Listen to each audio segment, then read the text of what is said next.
Hello viewers, मेरा नाम है प्रशांत रघुवंशी और आपके अपने यूट्यूब चैनल प्रशांत रघुवंशी पे हम सारे लोगों का स्वागत है। साइकेट्री साइकोलॉजी के सेशन 3 में आज हम लोग डिस्कस करने वाले हैं पहला personality disorder, that is paranoid personality disorder. इसको एक्सप्लेन करने से पहले मैं आपको एक इमेज पे ले जाता हूँ और देखते हैं आपको क्या याद आता है। That is the image of picture, a movie, मैं, मेरी पत्नी और वो। इस मूवी को अगर आपने देखा होगा तो जो सबसे सिग्निफिकेंट बात है इस मूवी के बारे में वो आपने नोटिस की होगी। इस मूवी में राजपाल यादव को अपने हाइट की वजह से इन्फेरिटी कॉम्प्लेक्स रहता है और वो बिना किसी रीज़न के, बिना किसी प्रॉपर प्रूफ के अपनी वाइफ पे डाउट करता है कि उसकी वाइफ का उसी के वाइफ के एक फ्रेंड के साथ अफेयर है। जैसा कि बॉलीवुड मूवीज़ में हमेशा एंड हैपनिंग होता है, तो इस मूवी में भी एंड को मेलोड्रामा में कन्वर्ट करके दिखाया गया है। बट साइकेट्री में एंड हैपनिंग तभी होता है जब हमें रियलिस्टिक प्रॉब्लम के बारे में एक प्रॉपर रियलिस्टिक अप्रोच पता हो। तो पैरानॉइड पर्सनालिटी डिसऑर्डर क्या होता है ये आपको समझ में आ गया होगा। हस्बैंड वाइफ, गर्लफ्रेंड बॉयफ्रेंड और इवन फ्रेंड्स के बीच में और कई बार अननोन पर्सन्स के बीच में अगर अनरियलिस्टिक डाउट क्रिएट होता है तो हो सकता है जिस पर्सन में ये डाउट क्रिएट हो रहा हो उसको पैरानॉइड पर्सनालिटी डिसऑर्डर हो। बट ये गारंटी नहीं है, कई बार ये इन्फेरिटी कॉम्प्लेक्स या अदर चीज़ों की वजह से, सिनेरियो की वजह से होता है। इसको 2 वर्ड में अगर एक्सप्लेन किया जाए तो unusual plus eccentric doubts create करता है पर्सन अपने सराउंड के किसी स्पेसिफिक पर्सन के बारे में। मोस्टली ये रिलेशनशिप्स में देखा जाता है, हस्बैंड वाइफ, गर्लफ्रेंड बॉयफ्रेंड के बीच में। तो अगर इन्हें वर्ड्स में एक्सप्लेन किया जाए, person with paranoid personality disorder finds it hard to trust others. बहुत सिंपल बात है। पैरानॉइड पर्सनालिटी डिसऑर्डर में जो सब्जेक्ट होगा, जो पर्सन होगा, उसके लिए किसी और पे ट्रस्ट करना काफ़ी हार्ड हो जाएगा, बहुत हार्ड हो जाएगा। इसका सिंपल सा मतलब है, हम किसी के बात पे जब भरोसा करते हैं तो एक सर्टेन तरीके से हम एनालिटिकल अप्रोच लगाते हैं कि सामने वाला सही बोल रहा है या गलत बोल रहा है। अगर कोई बेस नहीं है कि सामने वाला झूठ बोल रहा है तो हम मान लेते हैं कि वो सच बोल रहा होगा। बट पैरानॉइड पर्सनालिटी डिसऑर्डर में ऐसा नहीं होता है। जो सब्जेक्ट होता है उसके लिए चाहते हुए भी, मार्क माय वर्ड, चाहते हुए भी सामने वाले की बात पे ट्रस्ट करना काफ़ी मुश्किल होता है। सेकेंड पॉइंट क्या है? They might think that people are lying to the manipulating them. तो वो क्या सोचता है सब्जेक्ट कि लोग उससे झूठ बोल रहे हैं क्योंकि वो उसको मैनिपुलेट करना चाहते हैं, बदलना चाहते हैं अपने हिसाब से। Even there is no evidence of such happening. कई बार लोग झूठ बोल सकते हैं, लोग झूठ बोलते हैं हमारे आसपास के लोग हमसे, बट बिना किसी एविडेंस के ये सोचना कि सामने वाला झूठ बोल रहा है और वो हमको मैनिपुलेट करना चाहता है, इस तरह का थॉट प्रोसेस हमारे दिमाग में चलता है, तो it may be paranoid personality disorder. अगर इसको और अच्छे से एक्सप्लेन किया जाए, पर्सन में एक्सपीरियंस मिसट्रस्ट एंड सस्पिशन। तो मिसट्रस्ट एंड सस्पिशन का क्या मतलब है? ट्रस्ट नहीं रह पाएगा, ठीक है, उस पर्सन का, उस सब्जेक्ट का अदर पीपल पे या किसी स्पेसिफिक पर्टिकुलर पर्सनैलिटी पे जिस पे उसे ट्रस्ट करना चाहिए वो ट्रस्ट नहीं करेगा। और सस्पिशन यानी हर एक्टिविटी को, यानी कई बार तो ऐसी एक्टिविटी को, सपोज करिए कोई हस्बैंड है, उसको पैरानॉइड पर्सनालिटी डिसऑर्डर है और उसकी वाइफ ने उसे रेगुलर वो उसे रोटियां बना के देती थी, एक स्पेसिफिक डे पे उसने ब्रेड दे दिया, तो हो सकता है उसके दिमाग में आए कि उसने मुझे ब्रेड दिया because she don't love me और she want that I should die. इस तरह के थॉट प्रोसेस क्रिएट होने लगेंगे कि ब्रेड की वजह से उसमें मैदा होता है और ये वो, आई मीन अनरियलिस्टिक टाइप के डाउट्स वो क्रिएट करने लगेगा, ठीक है। और इसी टर्म को कहते हैं पैरानोइया। ठीक है, that term is known as paranoia. तो आप बहुत ही रियलिस्टिक होकर के ऑब्जर्व कर सकते हैं इस लेक्चर के बाद, इस सेशन के बाद अपने आसपास, क्या आपके खुद के रिलेशनशिप में, आपके पार्टनर के बिहेवियर में, या आपके आसपास स्पेशली स्कूल, कॉलेजेस और न्यू कमर्स जिनकी अभी मैरिड लाइफ शुरू हुई है, उनके लाइफ में ये ज़्यादा होता है। तो इसके बारे में, अपने पार्टनर के बारे में और खुद के बारे में अवेयर होना ज़रूरी है कि कहीं हम पैरानॉइड पर्सनैलिटी डिसऑर्डर के तरफ झुके हुए तो नहीं है, हमारा बिहेवियर वैसा तो नहीं है। चलिए, तो दूसरा इसका एक्सपीरियंस है हाइपर विजिलेंस। विजिलेंस का मतलब होता है जांच पड़ताल करना, चेक करना, एसेस करना। बट हाइपर विजिलेंस का मतलब होता है बिना वजह, जैसे उस मूवी में अगर आपने देखा होगा, उस मूवी में राजपाल यादव कई बार गलत तरीक़ों से चेक करने की कोशिश करता है। आप ऐसे समझिए कि अगर किसी फीमेल को पैरानॉइड पर्सनालिटी डिसऑर्डर है तो वो अपने स्पाउस, अपने हस्बैंड के पीछे स्पाई तक लगा सकते हैं। ठीक है, और मैं आपको इंटरेस्टिंगली बता दूं, इस वक्त 2.1 to 4.3% पॉपुलेशन पूरे वर्ल्ड की पैरानॉइड पर्सनालिटी डिसऑर्डर से एक तरह से ट्रबल में है। ये कोई बहुत सीवियर डिजीज़ नहीं है, मेंटल हेल्थ चैलेंज नहीं है, बट रियलिस्टिक बात ये है कि 2%, 2.1% से 4.2% पॉपुलेशन अफेक्टेड है इससे, और मेल्स को ज़्यादा है in comparison to women. Okay, तो चलिए नेक्स्ट स्लाइड पे चलते हैं। Fear and anxiety. Fear anxiety बना रहेगा। किस चीज़ का फियर बना रहेगा? कई बातों का हो सकता है। उसमें से एक ये है कि उसका जो पार्टनर है या जिस पे वो मिसट्रस्ट कर रहा है ड्यू टू डिसऑर्डर, रियलिस्टिक में कुछ भी गलत नहीं है, बट डिसऑर्डर की वजह से वो मिसट्रस्ट कर रहा है हमारा सब्जेक्ट, उसको ये फियर रहेगा सब्जेक्ट को कि कहीं वो पार्टनर उसे छोड़ ना दे या फिर उसको मिसयूज़ ना करे या उसको हार्म ना करे। पहली चीज़ फियर और एंड एंग्जाइटी बनी रहेगी। Anxiety about someone taking advantage of them. तो एंग्जाइटी में मेन क्या कॉज होगा? एंग्जाइटी अबाउट, फिर मैंने इसको देखिए कैपिटल से स्मॉल कर दिया है ताकि आपका ध्यान जाए। Someone taking advantage of them, यानी कोई स्पेसिफिक पर्सन जिस पे डाउट हो रहा है, या कई बार एक से ज़्यादा लोग भी हो सकते हैं जिन पे डाउट होता है। जैसे सपोज करिए एक सब्जेक्ट को पैरानॉइड पर्सनालिटी डिसऑर्डर है और उसको लगता है कि ऑफिस में, पूरा ऑफिस नहीं, पूरा ऑफिस अगर गलत लगता तो वो डिल्यूज़न होता, फिर वो स्किज़ोफ्रेनिया की स्टेट आ जाती। लेकिन ऑफिस में 2, 3, 4 लोग हैं ऐसे जो उसको नुकसान पहुंचाना चाहते हैं या उसका बुरा सोचते हैं, जबकि ऐसा रियल में है नहीं। अब उन 4 लोगों में से 2 लोग आपस में खड़े होकर के कोई बात करते हैं, हंसते हैं, तो हमेशा इसको लगेगा कि ज़रूर इसके अगेंस्ट में कोई कॉन्स्पिरेसी चल रही है, तो इसका एडवांटेज लेना चाहते हैं। ठीक है, someone taking advantage of them.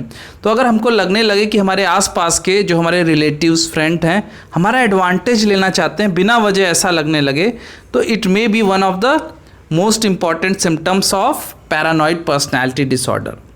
तो शक, ठीक है। चलिए, एंगर ओवर परसीव्ड एब्यूज़।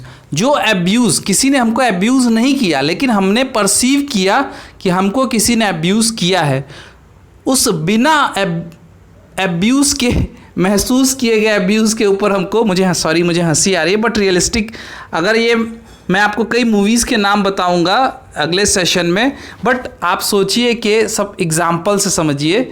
2-3 लोग खड़े होकर के बात कर रहे हैं, due to paranoid personality disorder subject को लगता है कि वो लोग उसकी बात कर रहे हैं, और वो जब हंसते हैं तो उसको लगता है वो उसके ऊपर हंस रहे हैं।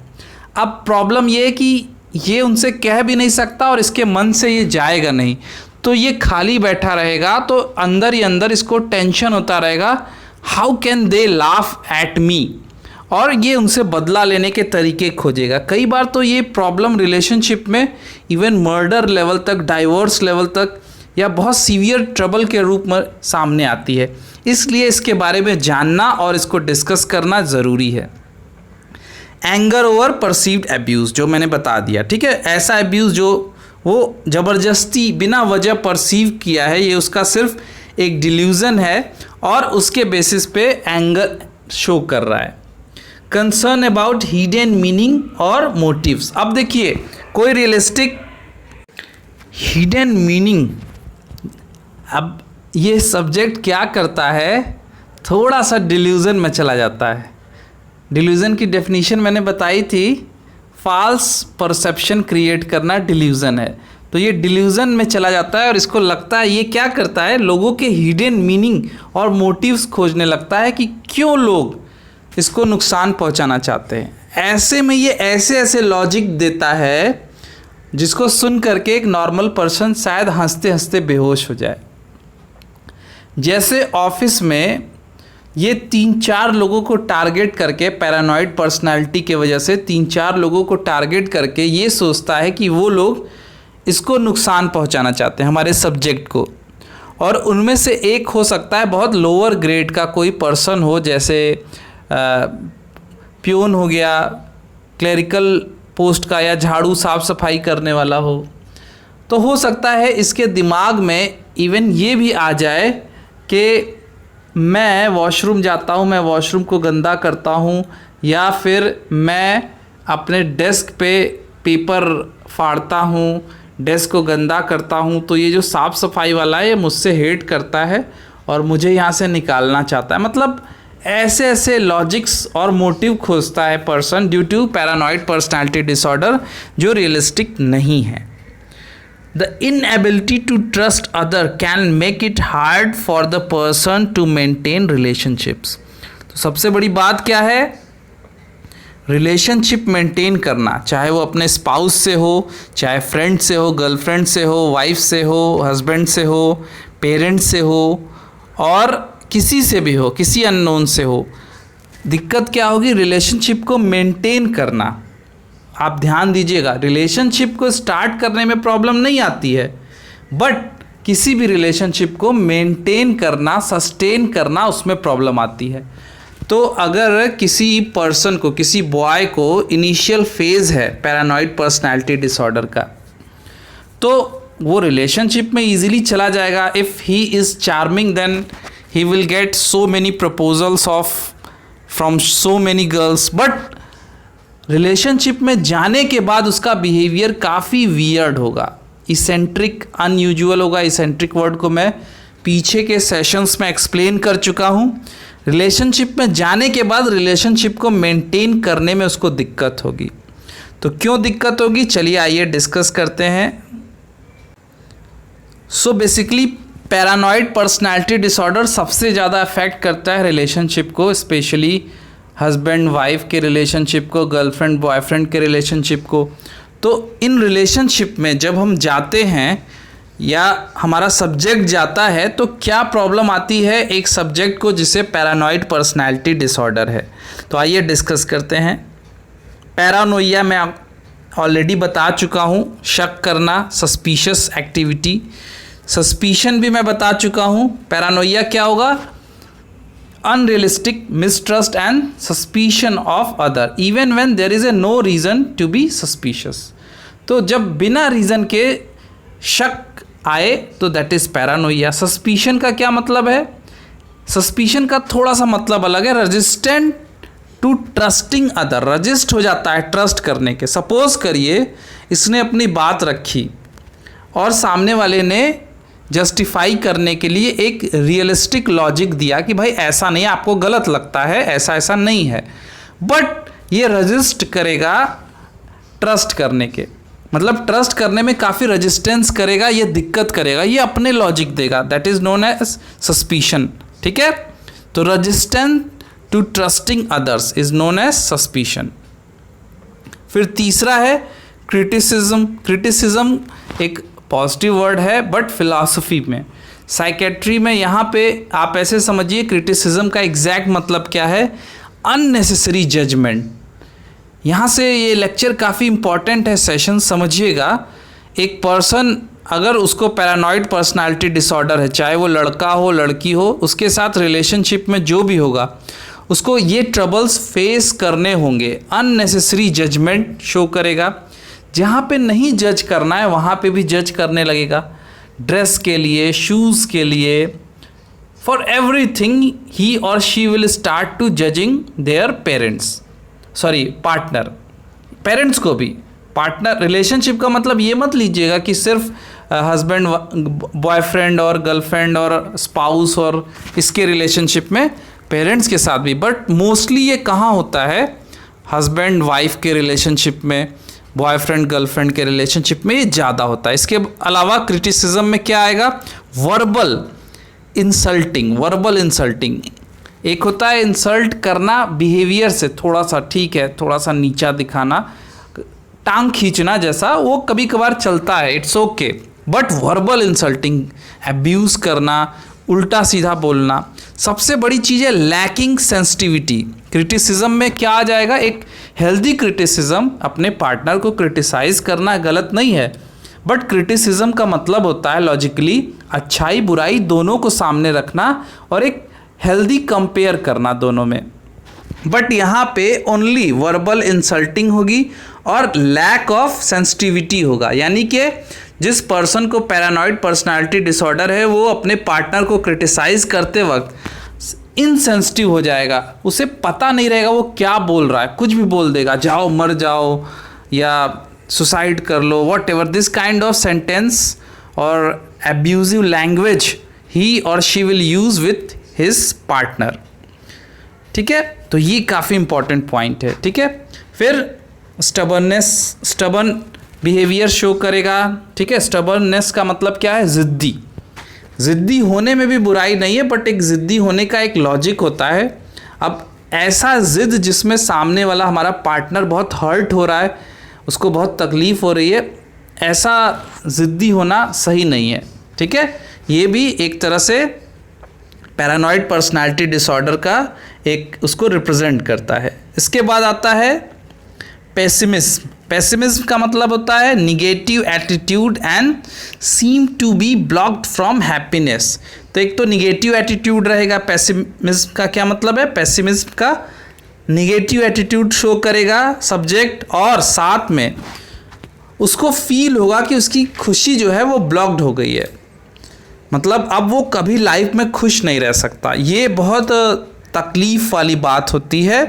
ये जो पेशेंट काफ़ी सीवियर कंडीशन में चले जाते हैं, जो सब्जेक्ट्स, मैं पेशेंट वर्ड यूज़ किया बिकॉज बहुत सीवियर कंडीशन आ चुकी है, उसमें ये फील करते हैं।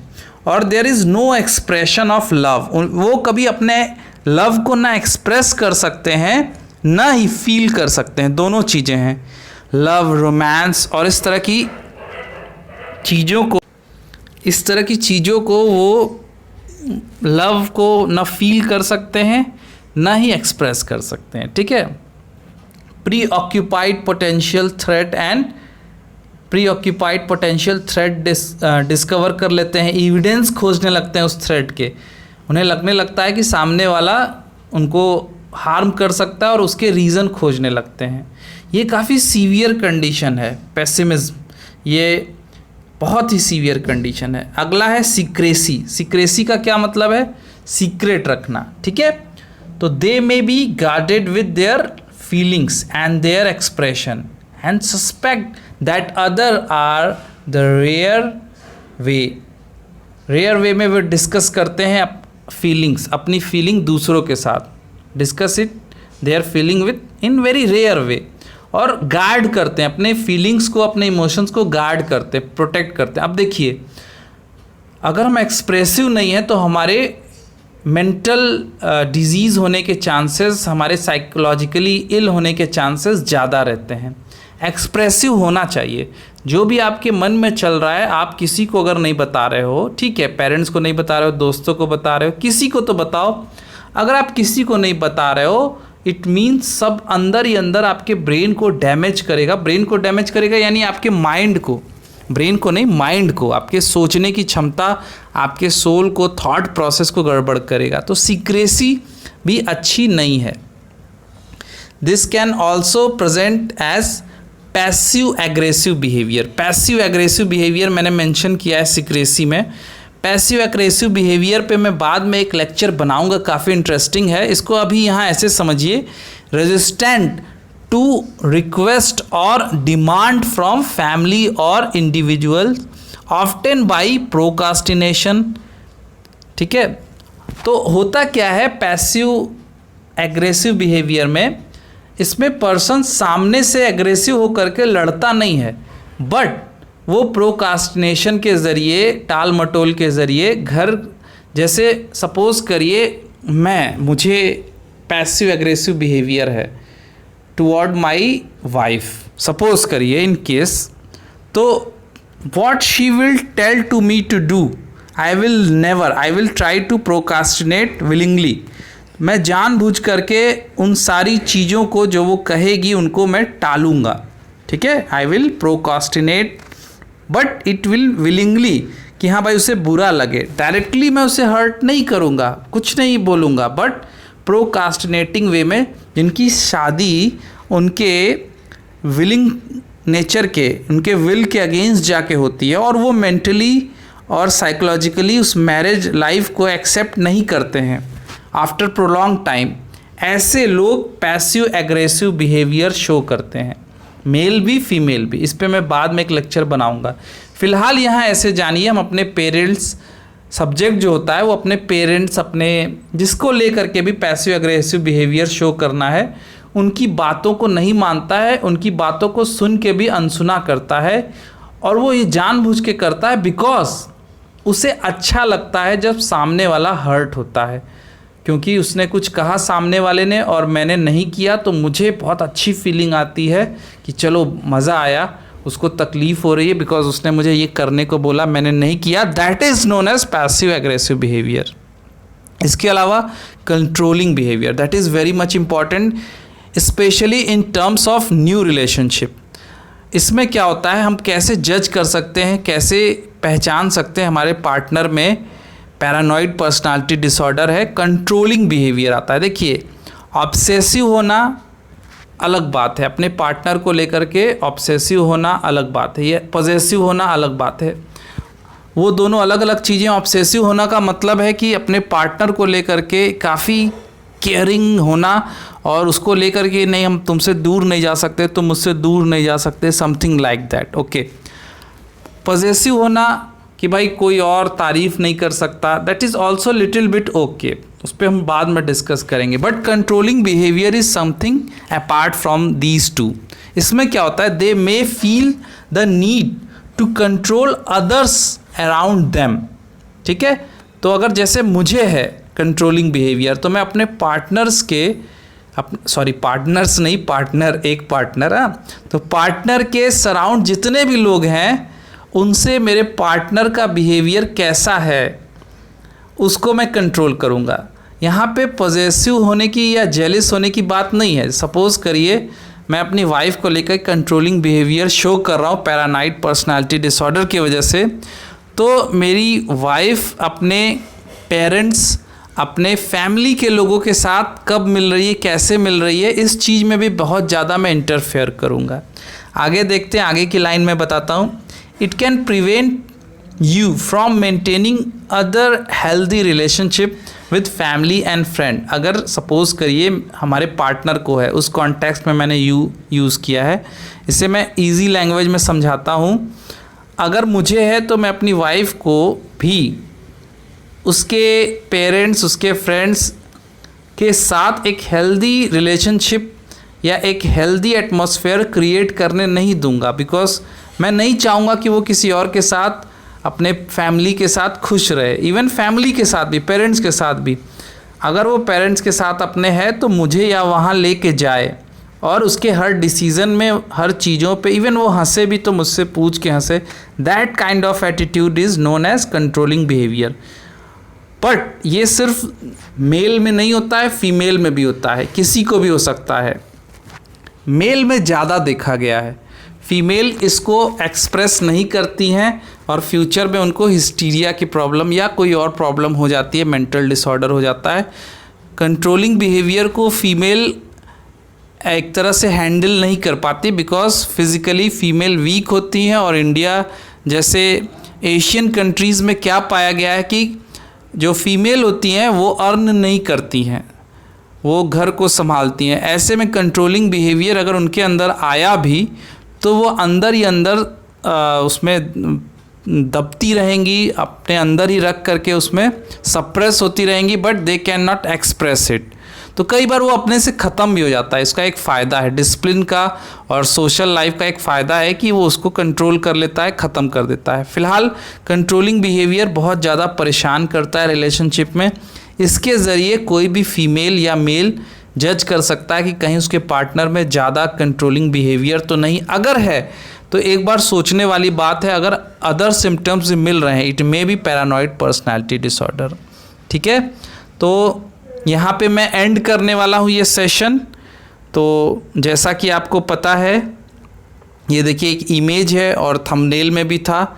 तो अगर आपको ये लेक्चर अच्छा लगा है तो प्लीज़ लाइक शेयर कमेंट करिए। ये मेरा कॉन्टैक्ट डिटेल है और प्लीज़ चैनल को सब्सक्राइब करिए।